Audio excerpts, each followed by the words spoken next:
Bonjour à tout le monde et bienvenue encore à cette minute de méditation. Aujourd'hui, nous méditerons sur Proverbes chapitre 20, verset 9.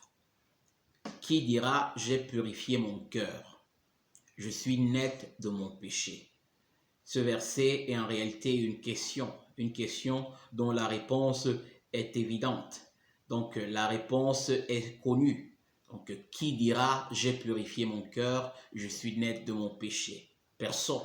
Personne ne pourra le dire pour le simple fait que nous tous, nous sommes pécheurs. L'homme, de par sa nature, est pécheur. Et la Bible non seulement déclare que l'homme est pécheur par nature, mais la Bible ajoute que l'homme est esclave du péché, que l'homme s'est offert esclave au péché. Et non seulement l'homme, en s'étant offert esclave au péché, il n'est pas tout simplement une victime, à cause du fait que l'homme prend plaisir dans son péché.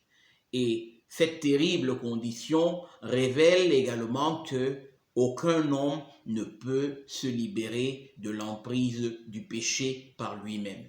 Aucun homme n'a le pouvoir sur le péché, étant donné qu'il en est esclave. C'est évident qu'il n'a plus le pouvoir sur le péché. Et donc le péché enlace, le péché en quelque sorte enchaîne l'homme, commande et dirige l'homme. Et pour cela, et pour en être débarrassé, l'homme a besoin d'une intervention externe à lui-même. Il a besoin d'une intervention divine. Il n'y a que Dieu pour libérer l'homme de l'esclavage du péché. Il n'y a que Dieu pour libérer l'homme des conséquences fâcheuses du péché. Non seulement dans cette vie, mais plus encore de la colère éternelle de Dieu à venir.